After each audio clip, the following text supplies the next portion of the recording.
We is live, but we can't quite get the festivities going because not everybody's in the room. So we got to let it breathe just for a moment here while we get everybody in the room from Facebook. Looks like we're good. So welcome in, everybody. It is the Huddle Up podcast presented, as always, by Mile High Huddle and powered by Blue Wire Pods. I'm your host, Chad Jensen. With me, my fellow football priest and the deputy editor of milehighhuddle.com, Zack Kelberman. Zack, Kenny Young, we kind of hinted around it last night, but he didn't seem too stoked to be traded to the Denver Broncos. Now, before fans get their dander up and all righteous indignation, how dare you, you're with the Denver Broncos, you got to remember, he had already been traded once before in his career. I'll let you get to the meat of what he said, Zack, but he had already been traded once in his career. He was on a winning ball club that he had kind of sunk some roots with, and he had come off a game which was arguably his best game of the season. So for him to say that, what he did say, it's at least understandable. Very much so. I mean, a young guy, not even in the prime of his career, starting for a team that's, 6-1 right now? I mean, a Super Bowl contending team. Then in the matter of a blink of a second, he's foisted upon a team that's 3-4 in total disarray, lost 4 straight games. And the justification, I think, behind the trade kind of ate at Kenny Young, as it should. If he says it's financially driven, well, I looked into that as I wrote the article today. The Rams only saved $1.3 million by trading him. Now they have over 5, so they weren't exactly pressed up to the salary cap completely. They had some wiggle room. So to get rid of a young starting playmaker, a 25-year-old guy playing well, coming off a win, all to save $1.3 million, I don't blame him for how he feels at all. Here, just so people understand the tonality of how he said it, you're going to see headlines, including from us, that says he was not cool with what happened and whatnot.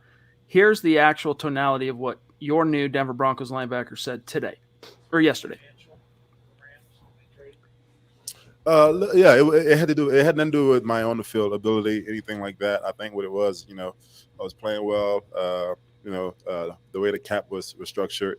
They need to take some money off my deal to really get some guys off other areas up, ready to go. And that's what it was about. It was about finances, and something weird for me. I've never heard or experienced that, but it makes sense what they did. And, I'm not cool with it, but I have to respect it because they had no other choice. Okay, so he's not cool with it, understands NFL's a business. The wisdom of saying that at the podium, I don't know how smart it was. It's not the greatest way to ingratiate yourself, not only to your new teammates, but to the fans and local media. But guys, Kenny Young basically had the rug pulled out from underneath him. And so, cut him a little bit of slack. I mean, it's like he's going through a breakup, and he wasn't the one who initiated that. And for anyone who's ever in that position, there's the after effects. There's the whirlwind experience. You feel blindsided. You go through the stages of grief. And as I wrote, I think Kenny Young is far from the acceptance stage of that process, Chad. He's still very much going through it, and realize, thinking to himself, why would they do that? Why would Sean McVay do that? Why would Les Snead do that? I'm a young, talented playmaker for a really good team. Why get rid of me only to save that much money? And for a 2024 sixth-round draft pick at that, I mean, he literally went for nothing. So on a personal level, I understand how he feels. On a professional level, I understand how he feels. I just hope he channels that anger into motivation, and he kind of gets on the orange and blue bandwagon going forward. I think once he kind of settles in and the sting wears off just a little bit, I think he's going to end up being a pretty good find for these Denver Broncos. Like, I think he's worth more than what the Broncos had to give up to land him. Zack, if you wouldn't mind beginning to grab Sam's super chat here, I'm going to mute my mic just for a second. I got to grab something right behind this banner. I'll be back in 10 seconds. Yeah, Sam Bam hopping in as he always does with a very generous super, $20 super. Thank you, Sam Bam. Good to see you this evening. He goes, "Sup Broncos country, let's get back in the win column this Sunday. But since Fangio is still our head coach and Pat Shurmur is still our OC, can't say I feel that confident. Go Broncos." I don't blame anyone for having lack of confidence in the Broncos, but this is another team in Washington that the Broncos should be able to, with their talent alone, take away the coaching, vanquish. They are beat up on offense. They are not that great on defense. I mean, if they can't make hay at 3-4 now, the season on the line, Teddy Bridgewater's hand hovering over the panic button while Von Miller simultaneously smashes it, as he came out today and said, I mean, they're done for. So I think you might see a win, but I wouldn't be surprised if you saw a loss at all. Sam Bam, you the man. Really appreciate you. Keep your chin up. Whatever happens, guys, with this 2021 Denver Broncos football season, we're going to get through it together. And we're going to enjoy the ride. You know, this too shall pass. And pretty soon, even if this season ultimately, as it appears to be, is destined for another dustbin of history type finish, hey, man, we're going to be getting to the draft by December. We're going to be talking top 10 picks. We're going to be all over that. All right. But for now, hey, let's not be Teddy Bridgewater and panic quite yet, even though we might be seeing the writing on the wall. Appreciate you, Sam. Yeah, Sam also hopped back in with the talent. Can we pull that back up again so we can read that? That was Sam? My bad. I'm the one that clicked it off. I don't know if we got access to it. So let me see. I think he floated off, dude. Yeah, I can pull it from the back end. If we can try to get it back, just so I can acknowledge Sam's comment. But I see Michaela here hopping in, as she always does every single pod chat. The most generous Duchess in all the podcasting land. Thank you so much, Michaela. She says, not much to say except I love each one of you. Nice to see you're in a good mood tonight. Usually, Chad, she's kind of, very out for blood, very Game of Thrones-like. So we appreciate you, Michaela, and hope your chin is up and you're looking forward to Sunday's game. She would make for a phenomenal character on Game of Thrones. And you know what? As much as the wrath can come out when the Broncos aren't minding their P's and Q's, we also know Michaela is a sweetie pie, and we love her, and she was so much fun to hang out with. And we love you too. And that's not just, that's not just saying that. We got much love for you. So appreciate you. And we'll do an update here in a minute on where things stand on the top 5 on Super Chat. Shane Daniels, another legend. What's up, buddy? He says, you can't be mad. He was on a Super Bowl caliber team and then sent to the fledgling Broncos. I like that. I would be mad. So would I.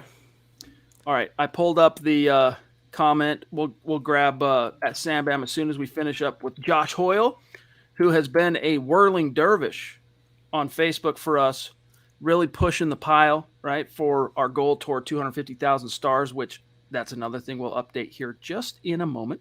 He says, hopefully after a couple weeks, Young is in better spirits, gets comfortable with the Broncos. Can't say I blame him for being upset. Yeah, and I think, there's actually a lot to be curious about and intrigued by with Kenny Young. He really is an interesting talent to me. And I think that because he has a little bit of a background, at least in the kind of foundation of the scheme that Fangio runs, different verbiage is really all that he has to kind of assimilate. I don't think I don't think Kenny Young's going to need, a quarter of the season to get up to speed. It'll take a little bit of buffering time. He will have to acclimate a little bit, but this is a guy that has upside beyond 2021. This is a guy that has the potential to be a factor and help you at that position in years to come if things come together. And here's Sam Bam, what he had to say on his second Super. He said, let's get back in the win column this Sunday. But since Vic Fangio is still our head coach and Pat Shurmur is still our OC, I can't say I feel that confident. That was the same one, but... it was? Yeah. It's okay, though. No. I see what it was. We flashed them both. Here it is. I'm just going to say it, okay? Ready?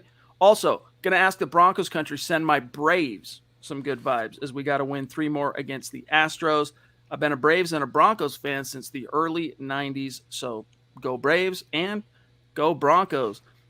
I don't know, man. I don't really care about baseball, but I'll give you those vibes, my dog.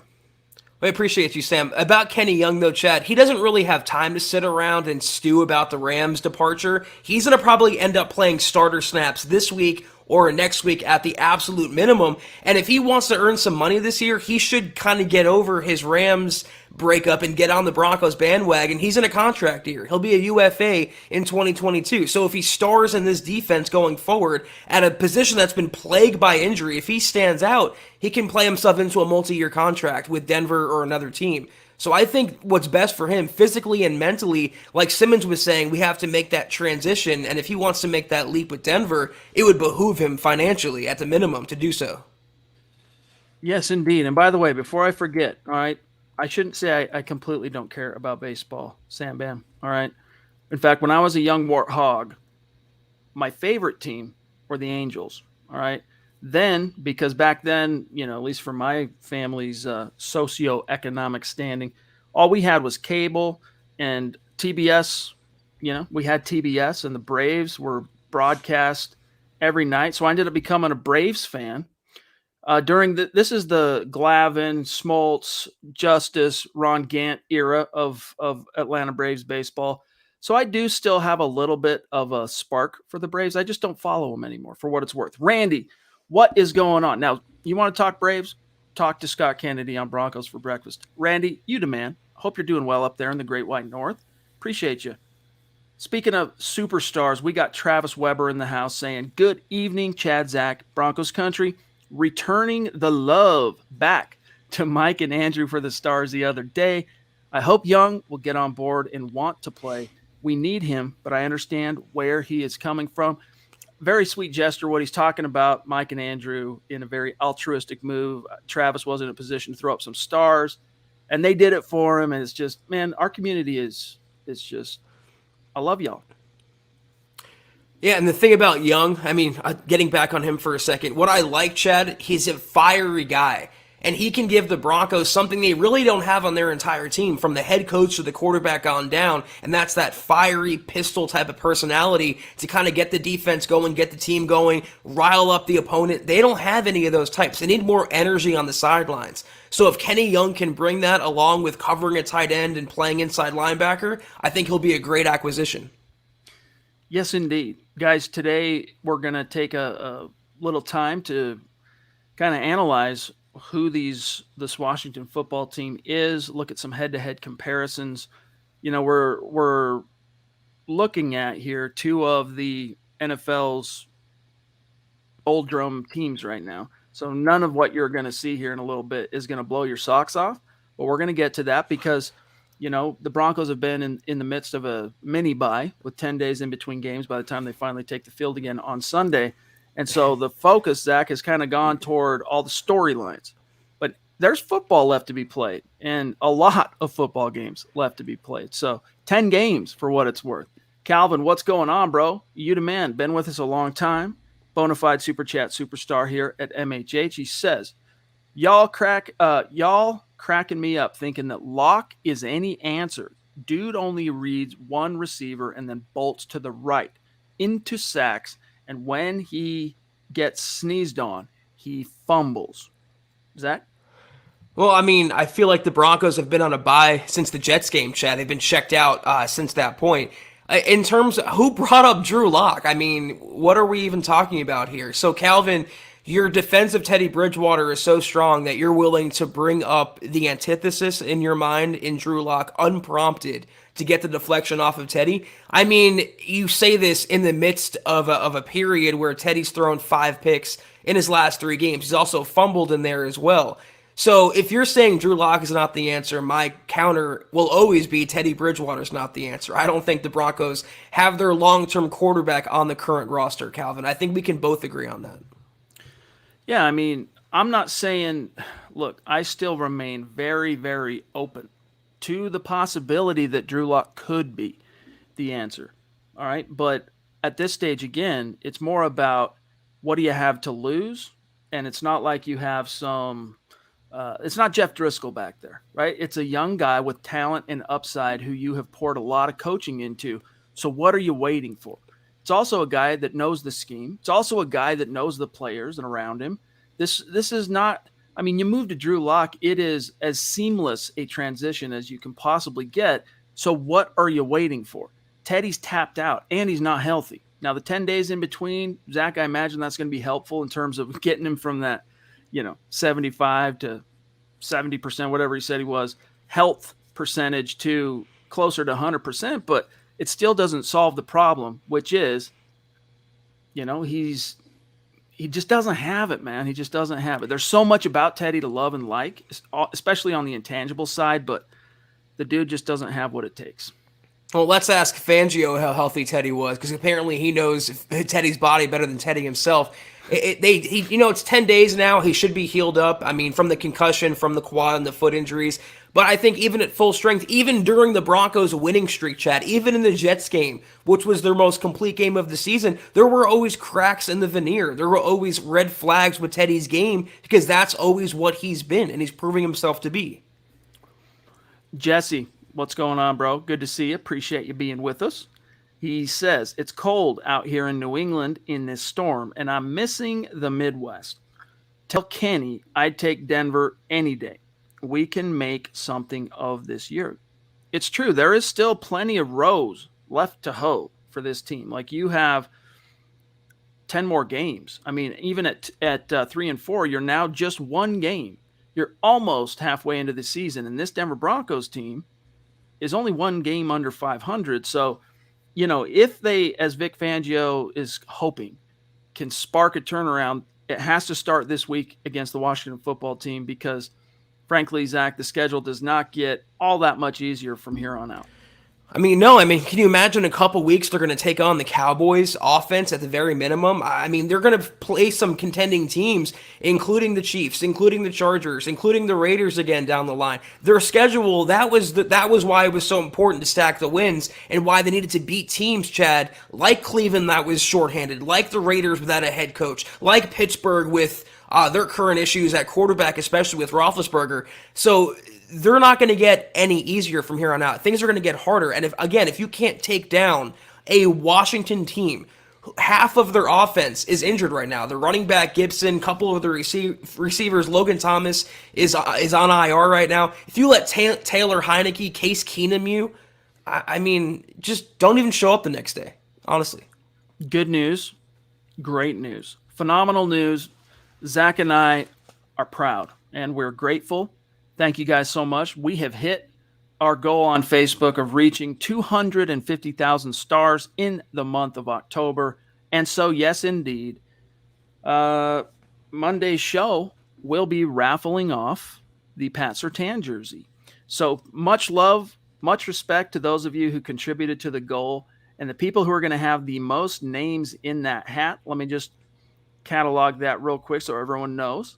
Andrew Lampy finishes. I guess technically the month's not over, but as we hit goal, he ends at the top, followed right behind him by Randy Jones, Michael Ronquillo, there he is, Shane Daniels, the Aviator, Lawrence Rivera, Josh Hoyle, who has been, like I said, if you want to talk stock reports, Zach, and risers and fallers, this cat right here is a riser. Howie frickin' Day at 7, Mama Muti at 8, Tim Hoffman 9, and Pete Middleton 10. But all these names here, Doug, Andrew, Travis, Mike, David, James, Gary, I can continue going, Mark, everyone's going to have some tickets in the hat, all right? As long as someone got to at least 500 stars, they're going to have at least one ticket in the hat. So serious Thanksgiving, all right? We're giving thanks right now. Much love, much appreciation. Thank you. You guys have no idea how much that supports what we do here. And we're looking forward to giving back by giving you that Pat Surtain jersey in a raffle. It's going to be cool to see who gets it. Yeah, thank you guys. All right. Let me go ahead and get this banner off. Yes, Jeremy, a.k.a. Black Knight. He says, I send a $5 donation on Twitch, so if you see a PayPal donation, it's mine. Yes, indeed, guys. We've received a few comments from our great community on Twitch that, hey, you guys need to set up a donate tab or whatever, so that just like on Facebook and YouTube, your Twitch audience can support what you guys are doing. And so Jeremy was actually kind enough to help us do that, went through the process today, got it set up. And so if you're on Twitch checking this out, go to our channel, click on the About. You'll see this little albeit tacky thumbnail that will be changed soon. All right, but it's a little deal. You click on that, bada bing, bada bang. Another way to support what we're doing here. So, Jeremy, love you, dude. Appreciate you. Send me your address. I want to send you out a little something, something as a thank you. Okay, send me your shipping address and your t-shirt size. All right. I'm just perusing the chat here. Mark Langley, the man, the myth, the legend. What did you call him the other night, Zach? The God King? Yeah. God King Mark? Love it, dude. Thank you so much, bro. Thank you so much. Love you. Appreciate you. What's up to you? Hope things are good in your neck of the woods, my friend. Thanks, Mark. As always. We'll be talking soon. You know this. Travis Weber, legendary superstar, says, I still think we need to start fresh. Hopefully, a owner in place, a new coaching staff, hopefully a young offensive-minded coach, and build this team. Also, a big-time Braves fan, as long as I've been a Broncos fan. I was lucky to coach my brother in baseball, and we got to be the Braves, so a sentimental thing for me. Go Broncos, go Braves. Hey, that's cool, man. That's cool. Congrats on that. It's not easy coaching kids, man. It's let me put it this way. It's a lot more difficult than you would think. But any dad or bro or big bro or whatever that's done that, mom that's coached their kids, you know this. So anyway, we feel you, Travis. Now, starting fresh, Zach, if the season continues to tank, at what point do you say, you know what? We're not going to continue to strive to put all of our best troops out there.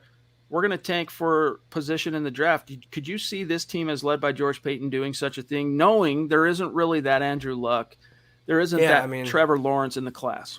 I mean, I don't really think that's a thing so much, even when there is a generational quote-unquote prospect, but there not being one and it being kind of a lowly rated quarterback class.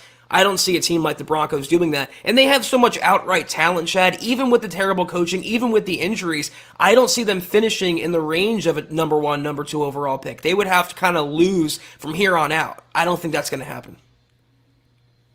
All right. Mike says, and thank you, Mike, for all your support, my friend.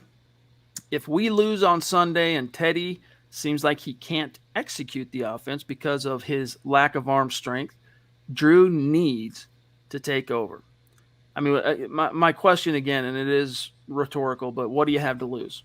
What do you have to lose? At that stage, you would have nothing but something to gain. Naj, what's going on, big dog? He says, hey, bros, this young addition has given me hope. From what I've read, he's a high-energy guy and a solid leader. I think we need some fire to light these guys up. Coming from a winning locker room, maybe that'll help. Zach, that's a good point. This is a guy that comes new to the equation from a team that, you know, they still got the light in their eyes. They still got the fire in their eyes. Who knows? Maybe that will have some kind of effect on the locker room through osmosis. I just, I saw a tweet from Nick today that I agree with. He said, the momentum of a season doesn't really transfer over from year to year. I agree with that. I also agree with there's no magic thing you can rub on that's going to transfer a winning culture over. Just because a team was 6-1 and you're 3-4 doesn't really work that way. It's talent and it's coaching. If he would have brought Sean McVay with him, that would make a difference. But him by himself, because he came from a winning team, is not going to do anything. Yes, indeed. David Wilder, good to see you, buddy. Thank you. Seriously, as long as you keep showing up for the streams, we're going to keep cranking out the content. Trust. All right? Same to you, Travis. Appreciate you. It says, Evening Priest, Broncos Country. This show is by far my favorite part of my work night. Very cool. Twitch, Jeremy says, are you guys worried about Peyton Manning having to, or Peyton, I guess is what he meant, George Peyton, having to answer to John and Joe Ellis? I believe that's what you're saying, right, Jeremy? Peyton George, the GM, answering to John and Joe Ellis. On what? Like just generally speaking? Give us a little more context on that. But that chain of command, Zach, has been established now, for the better part of a year. I thought I read something that apparently Elway still has pull, and apparently he still sits atop the Broncos hierarchy. I mean, that could be speculation and rumor, but I don't think George Payton's answering to anyone right now. I really do think it's his ship, and he's guiding it as he sees. Well, guys, we know we'll talk about Pickett, but guys, John Elway didn't get fired, nor did he resign from the Denver Broncos. He remains the top executive on the football side. There's the business side, there's the administration side, then there's the football side. John Elway remains president of football operations. In fact, when he first took the job back in 2012, he wasn't even the GM. He was hired as vice president of football operations. The GM was carried over from the McDaniels era, Brian Zanders. And Brian Zanders understood, hey, I'm showing John Elway the ropes here. Hopefully I do enough to impress him and he keeps me around, but knowing that it's planned obsolescence. I'm teaching myself out of a job. And sure enough, I want to say it was right after the preparations for the 2013 draft. Elway came in 2011. So 2011, right after the preparations for the 2012 draft, Zanders was dismissed. John then press release, hey, guess what? John's the GM now, as well as VP. And then he got that new title, if you guys can remember, when he's got his last extension, which, Zach, I think it was, I don't know, somewhere right around the VJ, beginning of the VJ, if I'm not mistaken, era. And so he's now president. So guess what? Joe Ellis, it was more, in my opinion, it was more of a PR move in terms of, John, you got to step down.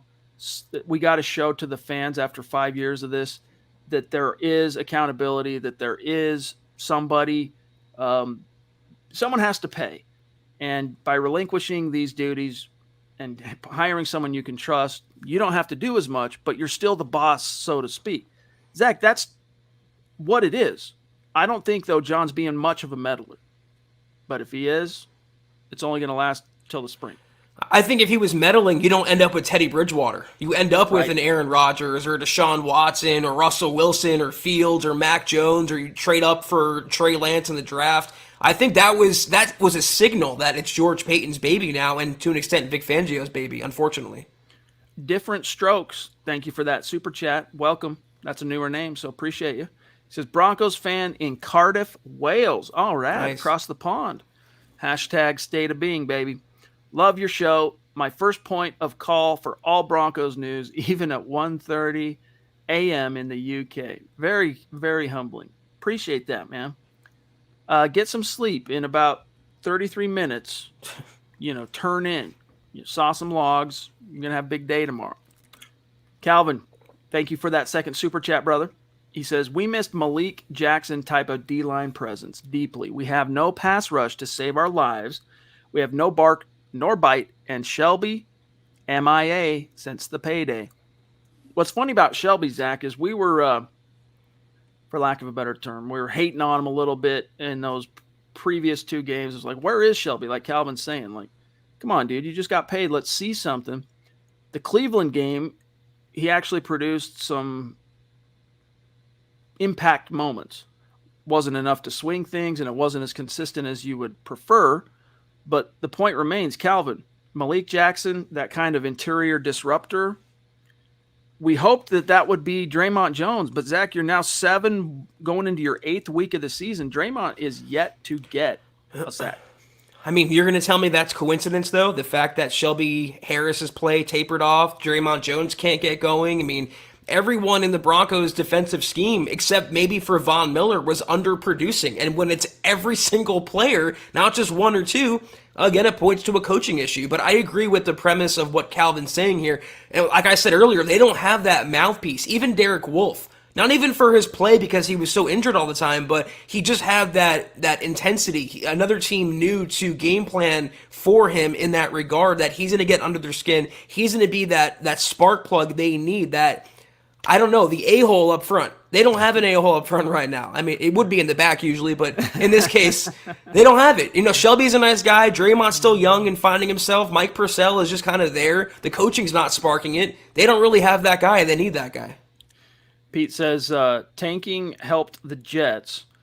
Not even the Jags are happy with their quarterback play. Don't tank. Find who wants to be Broncos on the team.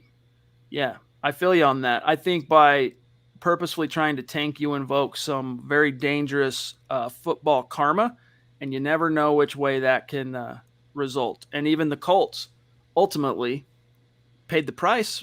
The karmic wheel was a little bit slower in rolling around on him, but tanking for Andrew Luck, the suck for luck season of 2011, they did get Luck, but he happened to be imagine if John Elway, Zach, in 1990 retired.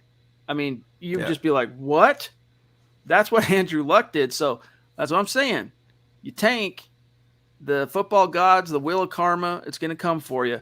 I want to show you guys something real quick here, Zach, to the point that you made about the pass rush and how the defense is supposed to be the shining strength of this club.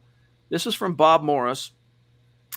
Title is Advanced Analytics Reveal Broncos' purported strength for 2021 is actually their biggest weakness. Now, Football Outsiders, there's a few different football analytics sites that are quite helpful to content creators like us, journalists, different forms of media, and also NFL teams.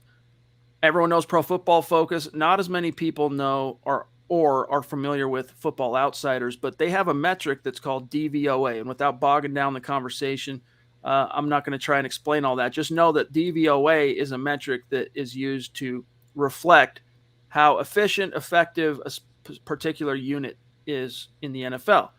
The Broncos, Zach, get this, currently sit 26th in defensive DVOA at 9.1%. I understand that 9.1% thing that might not mean anything to you if you don't know what DVOA is, but that's why I would say just focus on this number, all right? 26. The Broncos' run defense is at minus 4.9%, which is not bad. But before you raise your eyebrow, two things to keep in mind. Broncos are ranked 26 overall in run defense, and second, 19 teams have a run defensive DVOA of at least that minus 10%. In other words, the Broncos have been decent, but not good enough against the run. Against the Browns, there was certainly a bad night for the run D, but the Broncos have fared better in other games. When it comes, this is the killer, Zach. This is the dagger, all right? When it comes to pass defense, there's no way to sugarcoat it. The Broncos are bad. They rank 24th overall with an 18.7% DVOA. While just 10 teams have negative pass defense DVOAs, that's to be expected in a passing league. However, you would expect that if the defense was truly the Broncos' strength, the passing defense, which that secondary, the highest paid in the league, would be negative DVOA, not a high positive number. So that just hammers home, Zach, that Vic Fangio and that experiment has really jumped the shark, and then we'll grab Joe here. I mean, he's such a defensive mastermind. When you have Simmons and Callahan and Fuller and Pat Surtain and Ronald Darby, Kareem Jackson, even guys like Hayden Stearns, when you have that collection of talent, you have to be better than 24th overall. I mean, there's literally no excuse for it otherwise. There's no rationalization that you can say to yourself, well, this or that happened, that's preventing the ranking from being higher.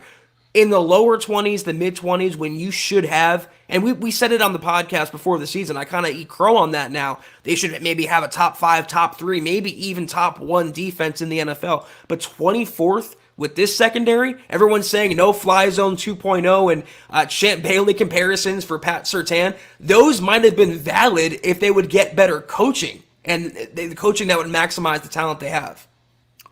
Yes, indeed.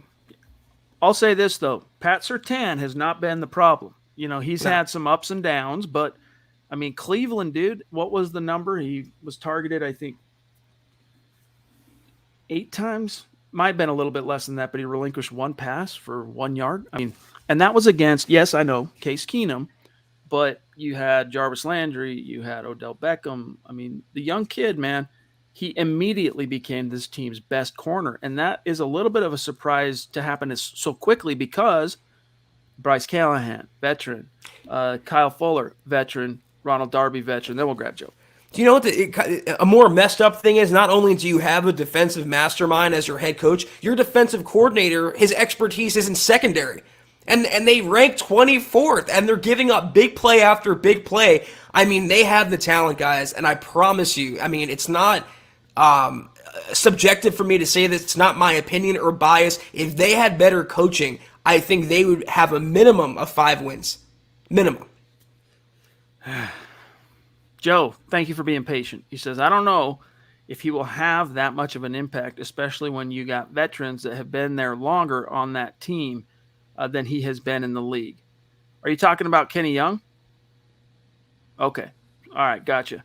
I don't know if Kenny Young will have that much of an impact, especially when you got veterans that have been there longer on that team than he has even been in the league. I see what you mean.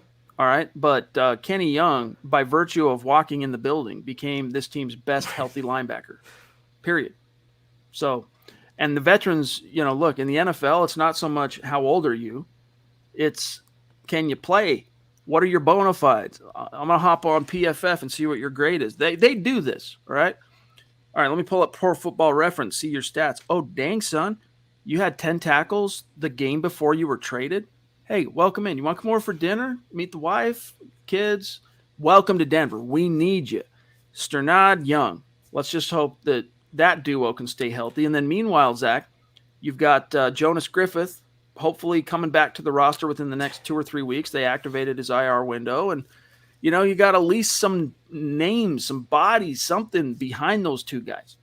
I mean, yeah, I'm not playing, the likes of Jonas Griffith or Micah Kaiser over Kenny Young. I mean, his talent just screams off the charts. It's what the Broncos have long lacked, and I feel like I've been saying that about every inside linebacker solution the last 5 years, but he really has that range where he can cover a tight end, and he's instantly a starter. The sooner he learns the playbook, the sooner he gets meaningful snaps, and that's why they made the move in the first place for him. And Baron Browning as well. I mean, that's a guy I want to see, so hopefully they can platoon. It doesn't have to be age or experience. It's talent level overall and what you bring to the table, as you said. We had some real high hopes that Browning would be able to make an impact as a rookie, and it's still possible that he can. Unfortunately, he got that injury in rookie minicamp, and that completely threw him off.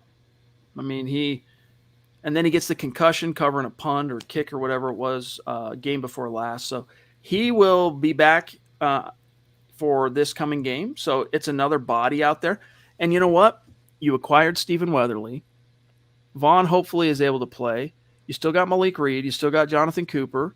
You're going to get Bradley Chubb back. So guess what? Don't play Baron Browning at edge. Play him off the ball because that's where you need, I think, the most help in terms of like just numbers, just guys that can play football.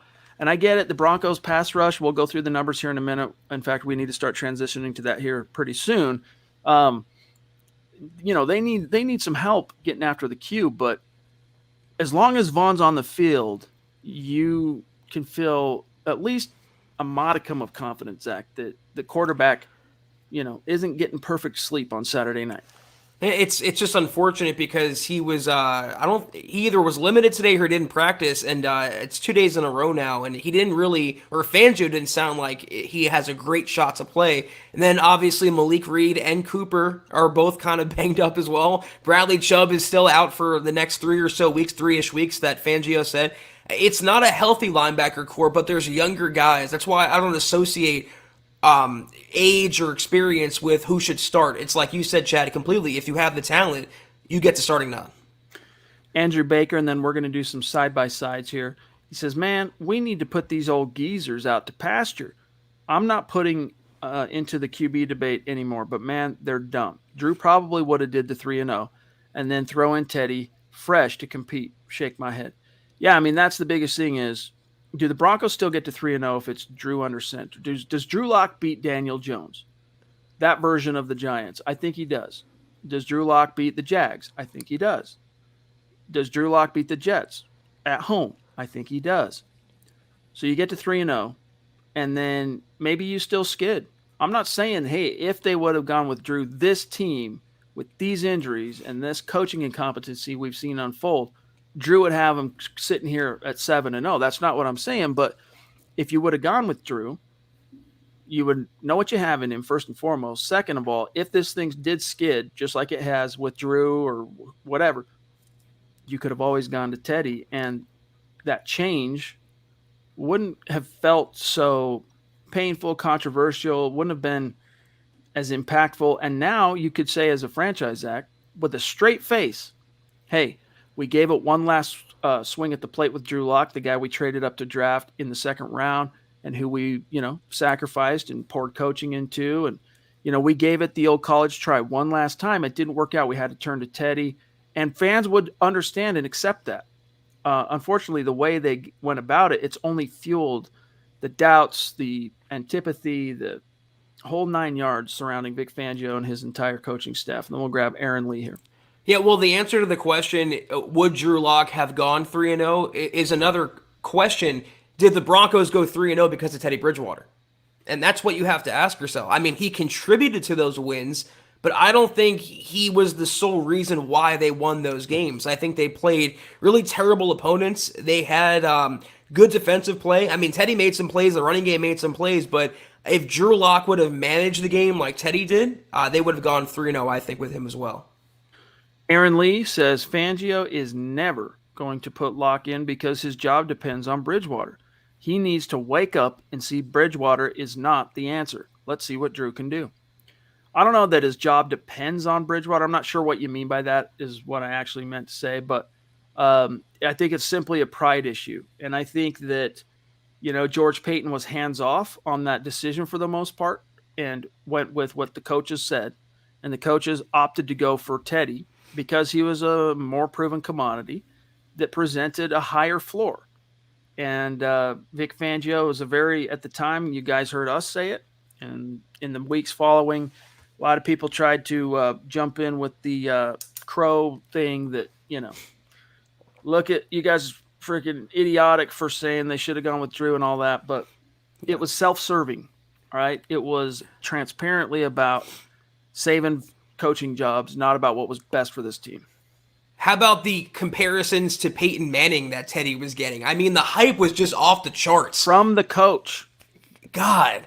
And in terms of waking up, you can't wake up someone in a coma, and that's where Vic Fangio is right now. I mean, unless he flatlines, it's the only way the Broncos are going to get out of the Teddy Bridgewater experiment. Easy now. He is in his 60s. Let's not tempt fate. Figuratively. Claydew, what's up, dude? Another newer name. Welcome. Thank you. Connect on Twitter. He says, I work in a grocery store, and under old owners, the store got dusty and stale. But we got new, younger management. My store got completely renewed. We need young blood ASAP. It works outside of football, too. Absolutely, man. Leadership is leadership. That's a good segue, actually, Zach. If you want to grab a super chat, I'm going to bring up this email that Chris sent me yesterday. I just want to know if Claydo's manager is interested in coaching football because the Broncos are going to have a vacancy pretty soon. It doesn't really always work just because you're young or just because you're old, inexperienced. But in most cases in the NFL, in most cases in life, when things get stale and played out, if you go with a fresher approach, a forward-thinking, progressive approach, I think you'll have a better chance to kind of change things up. And when you do that, good things shake loose, as far as I know. Okay, there are some names on this email that Travis, thanks, bro. You're going off today, bro. Appreciate it. There are some names on this email I received from Chris Hernandez, who is in United States Air Force. I'm not going to flash the screen, but I'm going to read you a couple things here as soon as we answer this question from Collection Connection. He says, do you think no fans last year hurt Locke and the Broncos? I don't think it was so much a no fans thing. I just think it was the pandemic in general was, and you can say, look, pandemic affected every team. It was a level playing field. It wasn't. The teams that had young new quarterbacks, young offensive lines, young as far as experienced head coaches, those were the teams that were more impacted by, obviously. I mean, was it any skin off Aaron Rodgers' teeth, the pandemic? No, because he's Aaron Rodgers and he knows the players and the playbook and the league and his opponents like the back of his hand. For a young in utero, still up and coming quarterback like Drew Lock and a coaching staff still trying to figure out how to win and a new offensive coordinator and QB's coach, it was the worst possible scenario. I think it actually helped Drew Lock. There were no fans there to boo him off the field when he threw a pick, as he's come to experience. I think coaching was a bigger detriment to Drew Lock and everyone in the Broncos offense, and also Drew Lock was a detriment to Drew Lock. I mean, he held himself back. He didn't take that step forward. He wasn't good enough. Just being objective and calling it like it is, Chad. I mean, it also fell on Lock last year as well. It did. I mean, Lock, he did not leave no doubt. I try to avoid using double negatives, but he did not leave no doubt. He created doubt, and that's why he's in the situation he's in now. Chris Hernandez with the super chat. Thank you, bro. How timely. He says, ask Fangio, and he'll tell you the problem is the players. On that note, here's the email. So for some background, guys, when Tennessee hosted Mississippi. In football, a very close game. It came down to the wire. With 54 seconds left, the refs made a call that the home fans didn't like, and the fans proceeded to throw bottles and cans and golf balls at the opposing team and onto the field. Like it took 20 minutes to clean up the mess and let the teams finish the game. On Sunday, the incident all over the national news, but interestingly, Tennessee's coach didn't say a word about it during his hour-long review of the game TV show. Here's some notes on that. And this is like a leadership picker-upper, all right? Number one, sometimes leaders stay mum on ugly incidents because they don't want to fuel the discussion. That's giving them the benefit of the doubt or whatever. Here's the other thing, though. But the grapevine will fuel the discussion. So leaders need to steer the discussion. 2, sometimes leaders stay mum on ugly incidents because they don't want to wade into controversial waters. Here's the flip side. Controversial moments are exactly when leaders need to lead. 3, sometimes leaders stay mum on ugly incidents because they don't feel responsible for the ugliness. This is applicable to Fangio. The flip side, it doesn't matter if you're directly responsible. You still have an opportunity to reinforce what good actually looks like. Last one. 4, sometimes leaders stay mum on ugly incidents because their bosses instruct them to stay mum. Flip side, leaders need to be wary of bosses who discourage them in doing the right thing. So it's like leadership 101. Fangio needs that course, Chris. So thank you for sending that. I was edified by it for what it's worth, and I hope our audience was as well. Now, let me pull up some. We're getting close to our time here. Marcus says, so as long as we have these coaches, we don't stand much of a chance. So as long as we have these coaches, we don't stand much of making much of a change. And love to all you Bronco fans from the UK. Yeah, I mean, unfortunately, it kind of feels that way, doesn't it? That the Broncos are kind of stuck in a tailspin type situation. But let's do some head-to-head, guys, real quick. Let's take a look at what this game is, what caliber opponent the Broncos are facing on Sunday.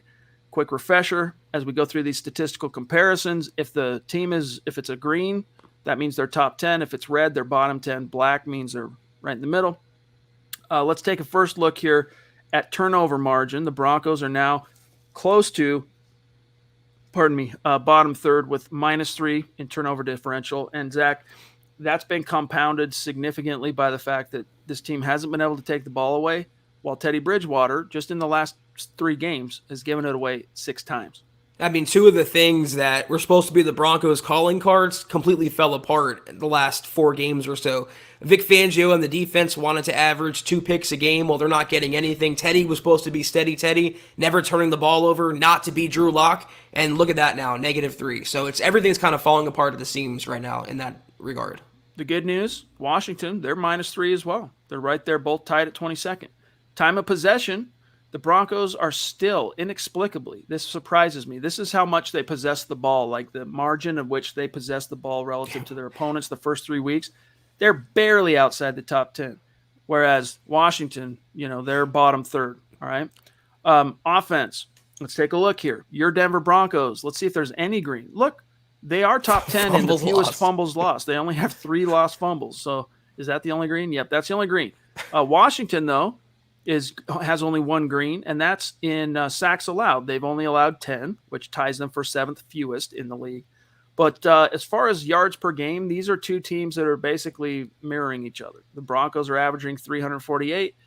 Washington's averaging 350. Points per game, the Broncos are ranked 24th, averaging a measly 20, whilst the Washington football team is averaging 0.9 points more than that per game of just under 21 points, tied for 22nd.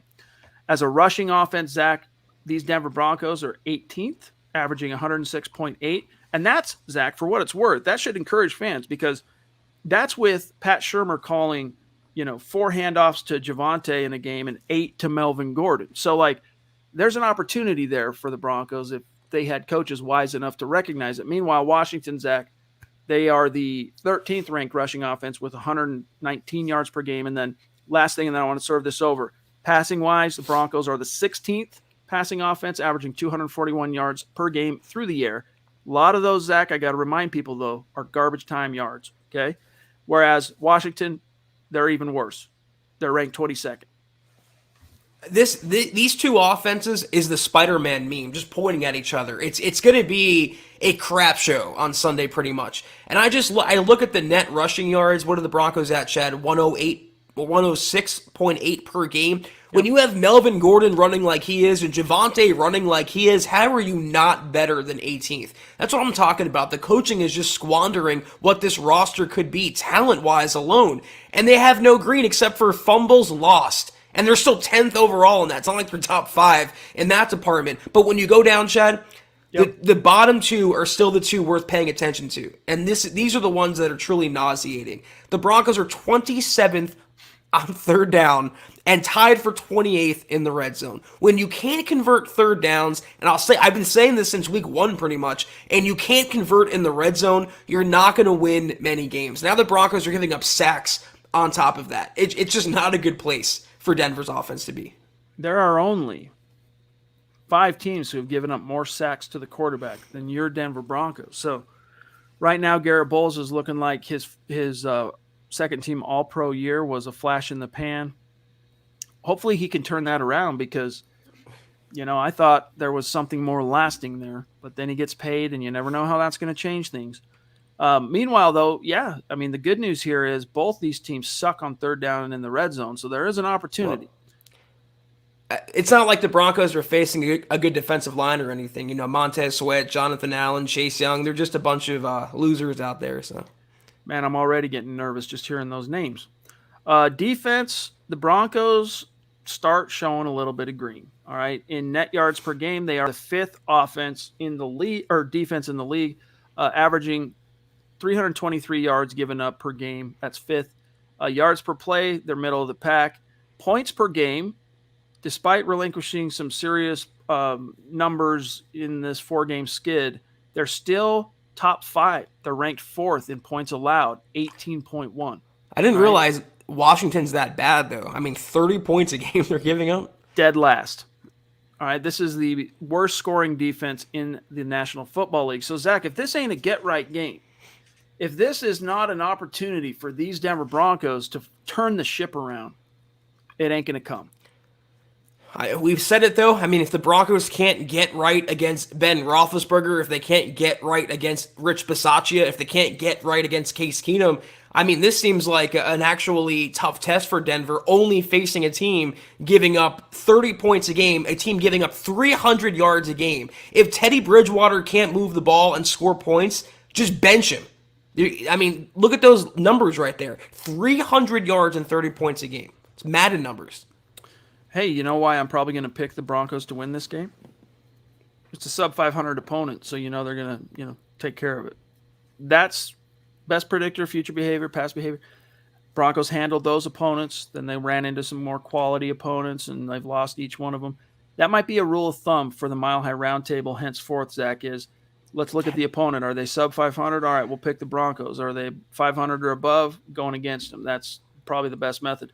All right, so that kind of shows you. Last thing here I want to show is the Broncos' rushing defense is still a top 10 unit, and so is their passing defense. All right, as far as the stats say. Now, where it starts getting ugly is right here. This team cannot take the ball away to save its life. All right, tied for 18th in interceptions with 4, tied for 21st in fumble recoveries with 2. They only have 6 freaking takeaways 7 weeks into the season. Sacks, they're middle of the pack with 15. That ranks them 13th. Well, not middle of the pack. They're just outside the top 10, so I wouldn't quite say middle of the pack. But meanwhile, that's exactly where Washington is. And they've actually taken the ball away 8 times. So kudos to them. Third down, though, the Broncos, only 5 teams worse than your Denver Broncos in defending opponents on third down. But the good news is, Zach, Washington's the worst defense in the league on third down. So, again, get right opportunity. But red zone, my golly, the Broncos have fallen from grace. Under Vic Fangio, that was the one saving grace.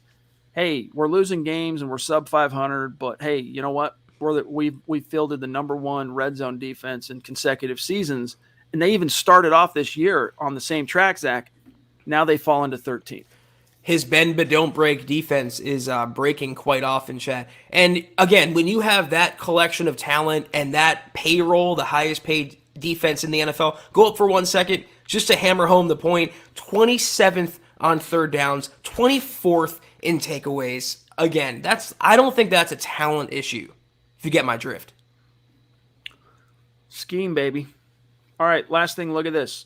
The Washington football team has some green on special teams. In fact, 3 spots: gross punting, net punting, and kickoff return average.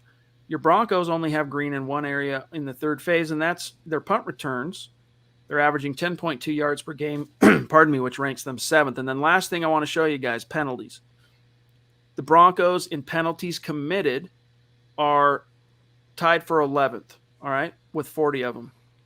Opponent and penalties committed, the Broncos have seen their opponents commit 48, which is tied for the seventh most. All right, but this is a number that has to improve if this team's really going to turn the ship around. And as you can see here, the Washington football team's not the worst as far as discipline's concerned, but they're not the best. They're right in the middle of the pack. So I think that's about all you need to know as far as the head-to-head comparisons. It's going to be an ugly one on Sunday. It's an opportunity. I mean, Washington has some talent at specific spots. You mentioned the edge guys, and that D-line has some, it's teaming with some menace. But if the Broncos coaches can pull their heads out of their you-know-what, you can scheme around that and capitalize on what is a very porous defense when all is said and done. And then defensively, come on, dude. You're going to worry about, what's his name? I've already forgotten his name. Heineke? Yeah. He's played okay this year, but go get after him. All right, Naj Altaf, what's going on, bro? Thank you again. Second super chat of the night. He says, I think Fangio's inability to be wrong stopped him from starting Locke when Teddy was clearly hurt. Teddy must have a great game, and if he doesn't think Locke must be in, let me jump over to that side. And if he doesn't think Locke must be put in as a starter, question is, hold on, Teddy must have a great game if he doesn't probably want Locke to be put in as a starter. Question is, will Fangio do what's right? Is what Naj ends with there, Zach. No. Doing what's right long-term would have been starting Locke from the get-go. Doing what's right is inserting Locke when Bridgewater can barely walk. Doing what's right is not getting up behind the podium and saying, oh, he was actually healthier than 70%. He was closer to 100 when he was limping pregame on video. I mean, the guy was broken physically. So Fangio hasn't proven to do what's right in his tenure with the Broncos, and there's no reason to think now, even with his job on the line, he's going to suddenly grow a brain. Marcus Lewis Henna, what's up, buddy? He says, I still have faith in Teddy if he's given proper plays from the coaches. Hey, look, I don't want you guys to misinterpret what I'm saying. I don't think Teddy's some doormat, all right? That's not what I'm saying. But he ain't it. And you need it. You need the X factor. You need that oomph. And maybe Naj ain't it either. Throw Naj out there. Maybe Drew's not it either, but you need some kind of a spark. And you won't know whether or not you can get the spark unless you rub a couple sticks together and try and see if you can get the spark. You got to actually take the action in hopes of altering the situation. Thank you, Michael. Appreciate you, my brother. Appreciate you very much. I mean, if we're playing the if game, if I found $1 million, I'd be a millionaire. But I have actually more of a chance of that happening than the Broncos feeding their quarterback, either Bridgewater or Locke, the right plays. They're just that incompetent, in my opinion. If ifs and buts were candy and nuts, right, we all would have a Merry Christmas. The worst thing about the whole Teddy playing at 70, 75% is just how much of I almost said a naughty word, just how idiotic it makes Vic Fangio look after he castigated John Harbaugh and the Baltimore Ravens franchise for player safety or lack of regard for player safety. Embarrassing. And that's why I'm telling you, and this is why I said this, in fact, after Fangio said what he said, which was the Monday following the Week 4 loss to the Ravens, I said, this is a bad look for the team in more ways than one, and it's going to come back to haunt this team. And sure enough, As Donald says, I think he was healthier than he said he was. I care about player safety. Pocket presence like Tom Brady.